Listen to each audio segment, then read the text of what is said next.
This guide explains the different reports available in the CRM and how to export them for review and analysis. Navigate to dspeedup.in. Navigate to the Reports section in the left-hand sidebar. Select Lead Source Report from the list of available reports. The report screen displays lead data grouped by source, along with corresponding totals. Click the Filter button at the top of the report to open the filter options. Apply filters based on your requirement, such as source name. Select a specific lead source. Created. Date. Choose a date range to view leads created during that period. Click Search to apply the selected filters.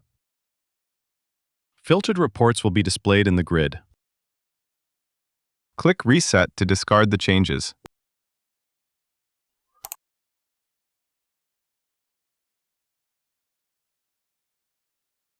Once your report view is ready, click the Export button on the top right.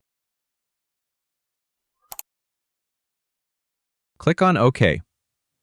The system will download the report data in your preferred format, usually CSV or Excel. You can use this exported file for offline analysis or sharing.